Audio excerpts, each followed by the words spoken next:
ओम श्री सरस्वत्यै नमः। नमस्कारः। नवनवत्यधिक द्विशततमी कक्षा हमारा इत संज्ञा का प्रकरण चल रहा है और आज इसका अंतिम सूत्र तस्य लोपः, इसको हम अष्टाध्यायी में देखते हैं। ये देखिए, उपदेशे अज अनुनासिक इत, यहाँ से आरंभ हुआ इत संज्ञा का अनुवृत्ति और हलंत्यम। इस प्रकार बार बार उच्चारण करने से ये दिमाग में बैठ जाता है। हलंत्यम के बाद आया न विभक्तौ तु समाः, फिर 135 आदेर नी टू डवः, फिर शः प्रत्ययस्य चू टू ल श क्व तद्धिते, और आज का सूत्र है तस्य लोपः। तो तस्य षष्ठी विभक्ति एक वचनम, लोपः प्रथमा विभक्ति एक वचनम। तो वृत्ति बनती है तस्य। तो तस्य कस्य इत संज्ञकस्य, उसका जिसकी इत संज्ञा की गई है ऊपर के सूत्रों में, लोपः भवति, उसका लोप हो जाता है। तो ये हमारा दोनों शब्दों को जोड़ दिया। अब ये इसका क्या अर्थ हुआ? फिर अगर लोप ही करना था तो लगाया ही क्यों था? क्या लाभ है? तो इत संज्ञक वर्ण केवल एक निर्देशात्मक सूचक वर्ण है। वह अपने उपदिष्ट धातु, जिस भी धातु के साथ उसका वो जोड़ा जाता है या प्रत्यय के साथ जोड़ा जाता है, तो प्रत्यय आदि का भाग नहीं है, ठीक है, इसलिए उसका लोप हो जाता है। अब हम यहाँ देखें विशेष क्या है। तस्य ग्रहणम सर्वलोपार्थम, तो उसका जो यहाँ ग्रहण किया गया तस्य, यहाँ जो तस्य शब्द लगाया गया है उसका मतलब लेना चाहिए कि सारा का सारा इत संज्ञक जो है उसका लोप होता है। तो जैसे देखिए, अलह अंत्यस्य माभूत, ये नहीं कि उसका अंतिम आप वर्ण जो है उसका आप इत संज्ञा कर दें। जैसे नी टू डवः, अब उसमें न्य है और ई है, तो अब हम कहें कि भाई इसका लोप करना है तो किसका लोप करना है? तो अंतिम में जो वर्ण है उसका अंत्यस्य अलह लोप कर देते हैं। तो आप ई का लोप कर दें तो ये गलत हो जाएगा, ये दोषपूर्ण होगा। क्या करना है? पूर्ण नी का ही लोप करना है, ठीक है। अब प्रश्न आता है, ये अंत्य अल का विषय आया कहाँ से? तो ये सूत्र है। देखिए सूत्र क्या है? अलोन्त्यस्य 1152, और ये इससे पहले सूत्र है षष्ठी 1149, वहाँ से अनुवृत्ति आ रही है। अष्टाध्यायी जी में देख लेते हैं। ये देखिए, ऐसी हमको एक नियम बनाना चाहिए कि जब भी सूत्र आए उसको अष्टाध्यायी में देखिए। तो ये प्रथमा अध्याय है, उसका पहला पाद है, तो 1152 अलोन्त्यस्य, और यहाँ पर इसमें ये षष्ठी के प्रकरण के अंदर आ रहा है। षष्ठी की अनुवृत्ति 55 तक जाती है, सारे सूत्रों के साथ लगती है।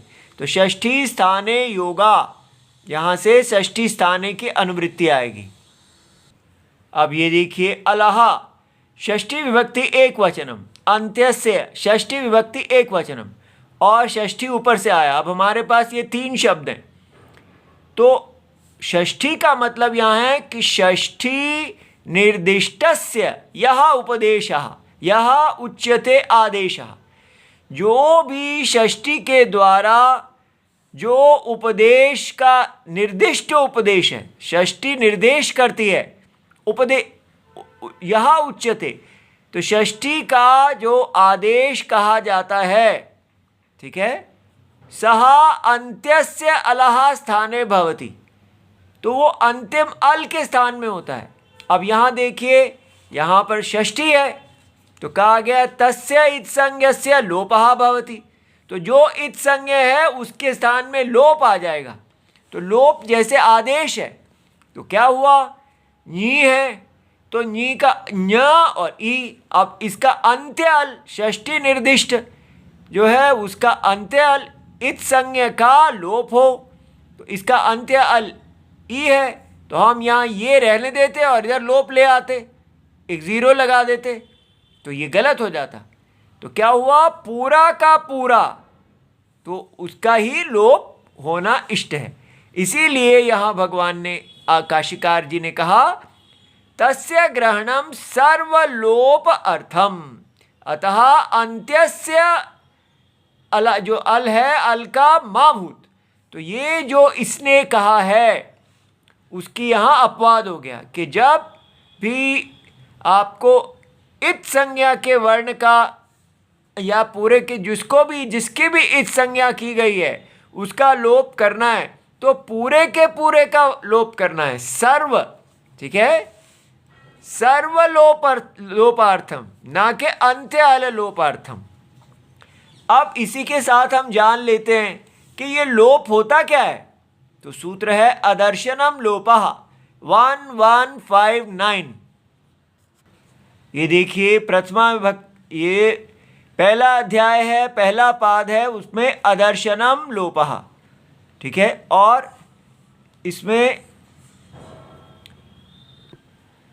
तो अदर्शनम लोपः 1160 है, 59 नहीं है, और इसमें न वा इति विभाषा 1144 में से इति शब्द की अनुवृत्ति आएगी। तो समास का विग्रह न दर्शनम अदर्शनम नन तत्पुरुषः। अब इसकी वृत्ति काशिका की देखी जाती है। अदर्शनम तो अश्रवणम, अर्थात जिसको जो सुनाई नहीं देता, तो अदर्शनम का अर्थ आपने लेना है कि अब वो सुनाई नहीं देगा शब्द, या अनुच्चारणम, उसका उच्चारण नहीं किया जाएगा, या अनुपलब्धि, या वो वहाँ उपलब्धि नहीं रहेगा, अभाव, जैसे कि अब वो उसका भाव ही नहीं है, वर्ण विनाश, वो वर्ण विनष्ट हो गया, इति अनर्थांतरम, तो ये जो है अर्थ अंतरम नहीं है, ये उसी के ही अर्थ हैं। जो अदर्शनम कहा वो ये सारे अर्थों को प्रकट कर रहा है। इसलिए एतैहि शब्दैहि यह अर्थः अभिधीयते, इन शब्दों के द्वारा जो अर्थ कहा जाता है तस्य लोप इति इयम संज्ञा भवति, तो उसका ही, उस अर्थ का लोप संज्ञा की गई है, ठीक है। तो अर्थस्य इयम संज्ञा न शब्दस्य, माने कि आपने जो उसका अदर्शन का अर्थ है, आपको नी के स्थान में लोप ल ओ प ये नहीं लिख देना है, आपको लोप शब्द का जो अर्थ है अर्थात अनुच्चारणम आदि ज़ीरो, वो लिख यहाँ पर है। इसलिए इति शब्द जो लगाया गया वो इसीलिए लगाया गया जो अनुवृत्ति से आया है कि यहाँ पर देखिए, ये जो यहाँ का तस्य लोप इति इयम संज्ञा भवति, ये इति शब्द ने हमें बताया कि हमें वहाँ पर अर्थ निर्देश करना है, ना कि शब्द निर्देश, ठीक है। तो ये समझ में आ गया, शब्द माने ल ओ प, ये शब्द ही लिख दो वहाँ पर, और अर्थ है कि लोप का जो अर्थ है वो वहाँ डाला जाए। तो इसलिए समझना है कि ये लोप एक आदेश है, वहाँ पर ये है, इसलिए जहाँ पर भी इसका प्रयोग होगा तो लोग कहेंगे कि अरे वहाँ लोप हुआ था, तो वो वर्ण जो है वो वहाँ है, ऐसा समझना है। इति सर्वम शिवम प्रणाम।